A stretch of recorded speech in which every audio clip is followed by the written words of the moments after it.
everyone, and welcome to After Alexander. Episode 95, Countdown to Magnesia.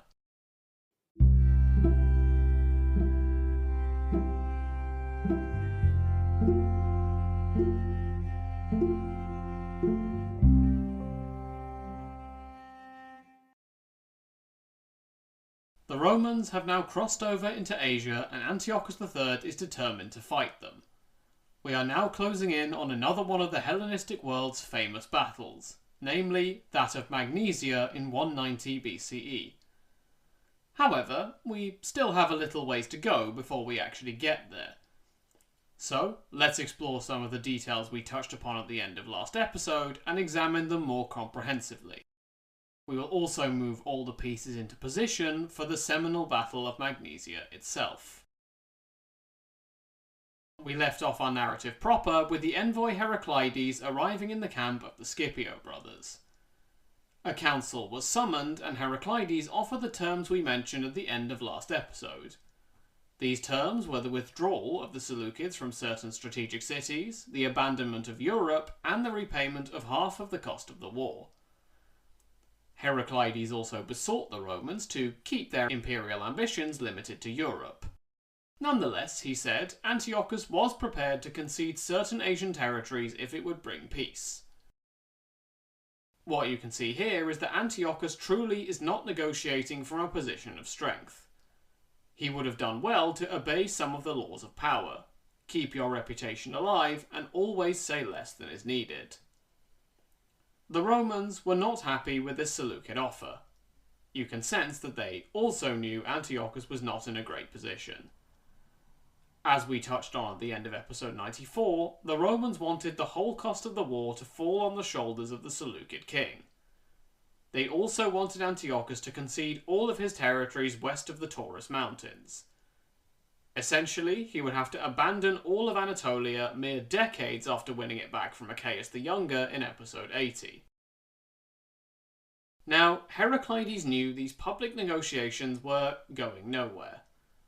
So, he approached Scipio Africanus in private to try and get a sense of whether he could get a better deal. After all, we mentioned last time that Scipio's second son Lucius Scipio was a captive of Antiochus. Well, Heraclides now offered his release without a ransom even needing to be paid. He also offered an unseemly amount of cash to Africanus and even offered him a share in ruling the Seleucid realm, although stopping short of offering up the actual title of king. All of this was Africanus's for the taking if he could get a peace deal. Now, this seems dubious to me. Namely, it strikes me as Livy's bias in saying that Scipio was clearly so great and Antiochus so scared of the Romans that he offered Scipio to become a king in his own realm in all but name. Not even Molon had managed to frighten Antiochus III like that decades before.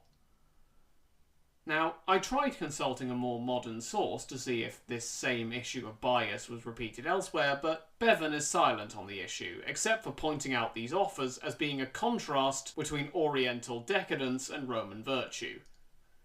Really feels like he's missing the mark here, and unfortunately, he's not that helpful for my particular point. Regardless of whether this story is accurate, Africanus turned this offer down. If Antiochus had wanted to negotiate from a position of strength, Africanus pointed out, he should have retained Lysimachia, which would have stopped the Roman armies from entering the Chersonese. Now, I believe a few episodes ago I mentioned the Chersonese as possibly being the area around Cherson in the Crimea region. I believe I mentioned this in the description of that episode, but I've since found out that this refers to the Chersonese in Thrace.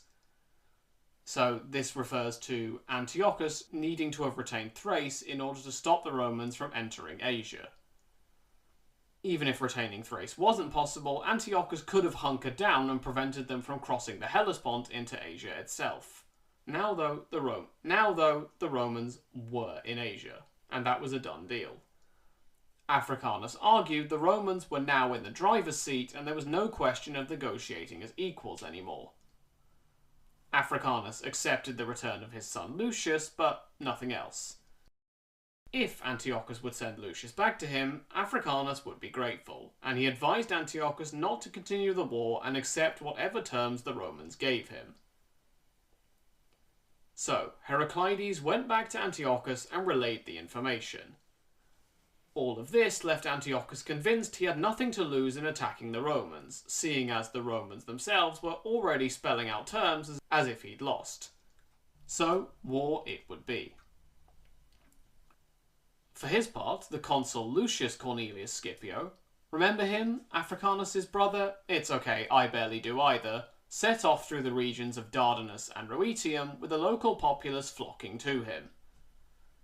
The Romans then occupied Troy, where the consul sacrificed to Minerva as we touched upon last episode, and the Romans were honoured as descendants of the Trojans themselves.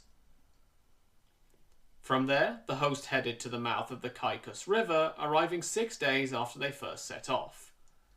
Here, they met up with Eumenes II, who had been unable to head back to Elaia as he'd originally intended due to winds, and so had disembarked and rushed to meet up with the Romans in Asia.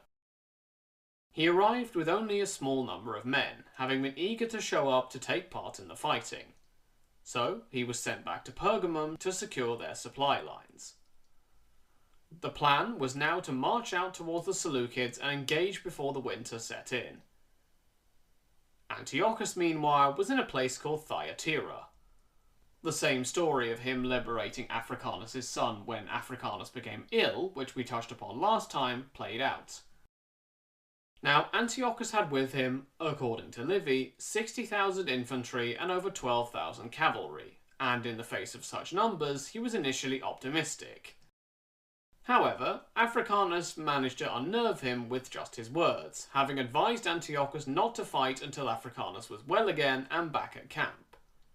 So, inexplicably, Antiochus withdrew and headed back to Magnesia-by-Sipylus in the south of the plains of Hyrcania rather than engage straight away. A 9-foot deep ditch was dug in order to prevent the Romans attacking his base and to stall them. A wall was then built behind this same ditch. Now, at this time, Consul Scipio believed that Antiochus was still at Thyatira. So, he spent 5 days marching to it, only to discover that the Seleucid forces had abandoned it.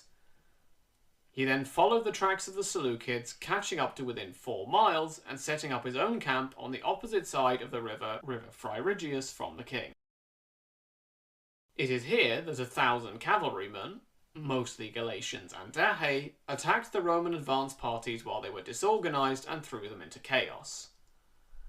However, they managed to form up, and reinforcements meant that the Seleucid cavalry became exhausted with all the Roman advances, and had to fall back, being hard-pressed while withdrawing across the river Phrygius. After 2 days of inaction, the Romans crossed the river to be on the same side as King Antiochus, and they were now camped within 3 miles of the Seleucids. Antiochus did not try to prevent them crossing the river, meaning he essentially ceded it without defence. That said, the Seleucids did try falling on the Romans while they were setting up their camps, but they were pushed back with 1,000 dead and 100 captives or so. So, the Romans made their camp. And this is pretty much where it stayed for a while. For 4 days, the two sides would form up every day and sat glaring at each other, with neither side moving. In point of fact, the Romans began to get worried that the Seleucids would not fight them at all, meaning winter would arrive and postpone any action until spring of 189. Consul Scipio was advised unanimously that they should try to goad Antiochus into a confrontation. So, the Roman camp was moved even closer, and the Romans drew up in battle formation. Antiochus III knew that it would damage morale in the Seleucid camp if he actively avoided a battle, rather than just passively playing chicken with an enemy who was not moving. So, he knew he had to act now. Accordingly, the Seleucid troops also fell in and marched from their camps towards the Romans. Battle was now inevitable. That cliffhanger is where we will leave it for today. We will deal with troop deployments and the Battle of Magnesia itself next time. Until then, thank you all for listening. Feel free to get in touch with any questions or comments at the show's email address. Until next time, have a great week, everyone.